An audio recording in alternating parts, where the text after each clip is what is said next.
पूर्णिमा तिथिखौ लोब्बा लानानै बिश्व शान्ति फुजा होदों सिलबान अन्थाइबान्दो मन्दिराव।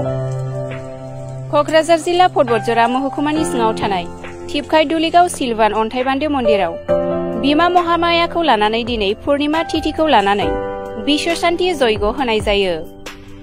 नंगौ, गुबुन गुबुन धोरोमनि गावबागाव धोरोम सिबियारिफोरा नुजाथिफैना बे मन्दिराव फुजाखौ रायजो राजाफोरनि नुजाथिनायजों फुजा होयो। मख'नो गोनांदि कमिटिनि आफादगिरि बिरेश बसुमतारी आरो नेहाथारि रन्देश्वर ब्रह्म बिथांमोनहा जोबोद खस्थ'यैब्लाबो बे फुजानि खामानिफोरखौ मोजाङै मोजां लाइ लथरफोरखौ बुथुमना फुजारिफोरनो हेफाजाब होना मावफुंनो हायो। गोबां जोंनि बर' सुबुंफोरा जेंना जेंसिजों भुगिनांनाय जेरै जेल जानांनाय गोजौ थाखोनि दैदेनगिरिफोर गोरोबलायै एबा खौसेथि गैयै बेफोरनि जेंनाया जाहाथे मोजांनि लामायाव सफैयो बेनि बागैबो बे फुजा फोरबोखौ लादेरनाय जायो होनना खौराङाव मिथिहोयो। मावफुं कमिटिनि बिथांमोनहा जोंनि खौरांगिरिनि सिगाङाव मा फोरमायखो फै जों मिथिना लानि।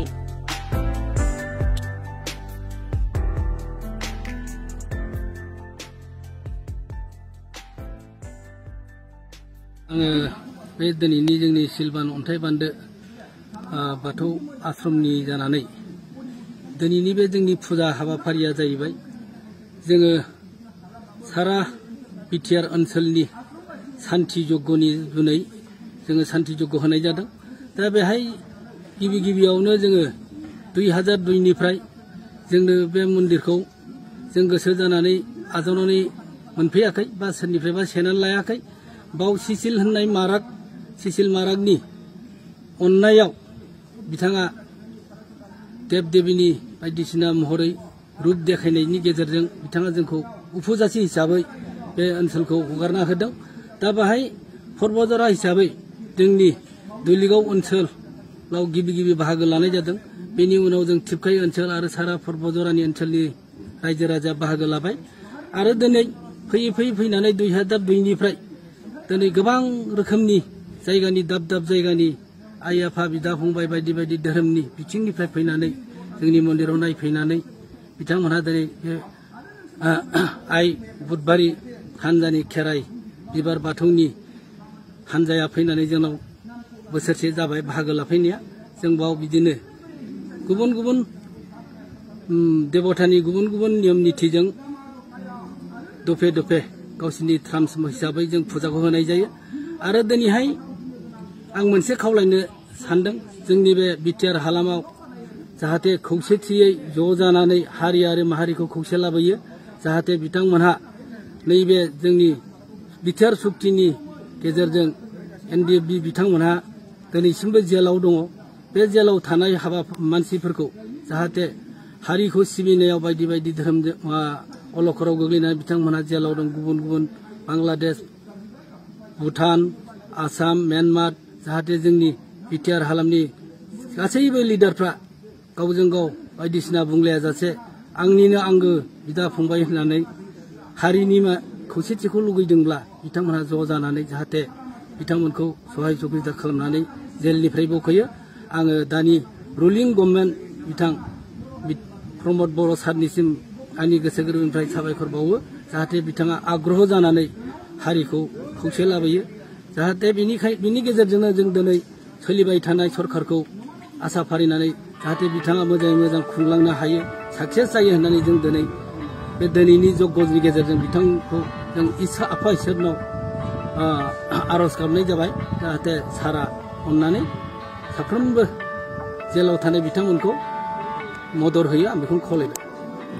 आंनि मुङा बिरेश बसुमतारी, आं बे मन्दिरनि आफादगिरि आरो लोगोसे आंजों नेहाथारि दंफायो। आंनि मुङा बिरेश बसुमतारी। नोंथांमोननि बे अन्थाइबान्दो मन्दिराव दिनै मोनसे जयग बा फुजा होनाय हाबाफारि लादों, मा बुंगोन बे समाव? आदसा, बे समाव दिनैनि बे फुंबिलि समाव गासैबो निउस चेनेलनि दैदेनगिरि बिथांमोननिसिम आंनि गोसो गोरबोनिफ्राय साबायखर बावबाय। दा जोङो बे समाव जोंनि बाथौ हानजा मोनसे फुजा होगासिनो दङ।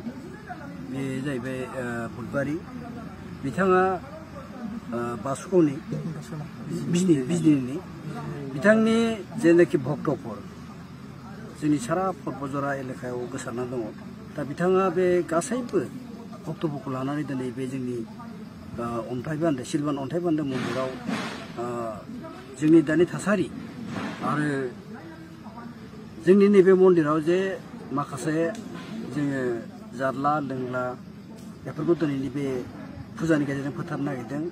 लोगोसेयै जोंनि बे बिटिसि हालामाव जोंनि बर' हारिनि गेजेराव जायफोरनाखि आन्दलन खालामनानै दिनैसिम जोबथेसालियाव दङ आरो बिथांमोना अबथिरायै रुंसारि जालांबाय।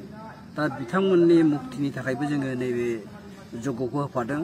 लोगोसे जोंना गणेश फुजा दङ आरो बिच्चहरि फुजा आरो गुरु फुजा गासै बेहाय सुनि राहु केतुनि गासिबो दंजोबो।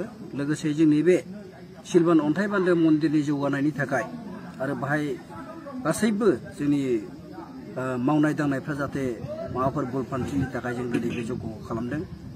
दा जोङो बेखौबो आसा खालामदों जाहाथे जोंनि दिनैनि बे नोंथांमोननि मिडियानि गेजेरजों जोंनि बे सिलभान अन्थाइ बान्दो मन्दिराव जोङो सेरखम बादि हाबा मावनो हायाखै। जेरै जोङो न' बां मन्दिरफोरखौ जों दासिमबो फोसाबनो हायाखै। दा नोंथांमोननि मिडियानि गेजेरजों आं बेखौनो खावलायदों जि जाहाथे जोंनि बिटिआरनि जायफोरनाखि बे थानसालि डिपार्टमेन्टआव दङ जाहाथे बिथांमोना जोंनि बे अलखद बा जोंनि दुखुथिया बे मन्दिरखौ नुसनहरो आरो सरकारि अनसुंथाइ मोनो। आं बिनि नोंथांमोननि मिडियानि गेजेरजों आं बेखौबो खावलायनाय जाबाय आरोखि। दा जोंनि बे सारा बुहुमाव गासै बिश्व सान्ति जानायनि थाखाय दिनैनि जग्यआवबो जों बेखौ लाफादों। लोगोसे आं दा एसे आगोलाव बुंखांनाय जे जोंनि एनडिबिफ्रा दासिमबो सुक्ति जाखानानैबाबो जेलखानायाव दङ जाहाथे बिथांमोनाबो मुक्ति मोनो। जों बेफोरखौबो दिनैनि नैबे जग्यनि हाबाफारिजों जों लाफानाय जादों। बासरिखा मोनसे फुजा खालामो बोसोराव खनसे। ओमफ्राय जोङो बे माखासे बोथोर नायै बोथोर फुजा दङ। जेनेबा जोंनावहाय 17ता मन्दिर दङ।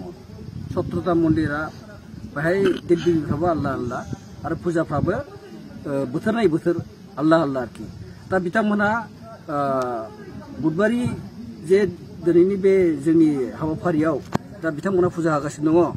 दा बिथांमोनहा फैनाया दिनैसिम बोसोरसेयानो जाबाय। दा बिथांमोना जोंनि बे मन्दिरखौ फैनानै गोसो गोजोननाय मोन्दों आरो बिथांमोनहा बे मन्दिराव बाथौ मन्दिरबो गायसनबाय। लोगोसे सारा बे जोंनि बिटिआर हालामनि भक्तफ्रा फैनानै बाहाय गावसिनि भक्तजों लोगोसे सारा जोंनि बुहुमनि मानसिफोरनि बेमार आजार आरोग्यनि थाखाय बाहाय बिथांमोनहा सम सम जग्य होफैयो। आरो बिथांमोनहा प्रत्येक फुजानि बोथोराव जेनेबा नोङो नै दाख्लि थांबाय माबा बिश्वकर्मा बाहायबो होदों। दा बिदिनो दफे दफे बिथांमोनहा जे दिनाव जे फुजा बेखौ बिथांमोनहा होफैबाय थायो आरोखि। नोंथांमोननि नैबे फुजायावहाय बबे जायगानिफ्राय बाहागो लाफैदों? दा बेहाय आंथ' एसे आगोलाव बुंदों सारा बिटिसिनि मानसियानो बिटिआरनि मानसियानो बेहाय दंफैयो आरोखि। जेनेबा सारा पर्बजरायाव प्रत्येक गामिनिफ्राय सासे सानै बेबायदि लानानै गसाइगाव दङ, क'क्राझार दङ, बाक्सा दं, चिरां दं, बिजनि दा बेफोरबायदि डिस्ट्रिक्टनिफ्राय रेजेक बिथांमोना बे बुधबारि होनाय गुरुनि सायावनो बिथांमोना होदों। जों बेखौ होनदों जे दा जे जोंनि बिटिआर माबायाव हालामाव जे गावजों गाव बखिलायनाय गावजों गाव हाद्रि सारलायनाय जों बेखौ मालाबाबो मोजां मोना। जाहाथे जोंनि बे बर' हारिया जोंनि बिपदनि समाव जाहाथे गावजों गाव अनलायनानै खौसेथियाव फैयो। जों बेखौबो दिनैनि मिडियानि गेजेरजों आं बेखौ खावलायदों आरोखि।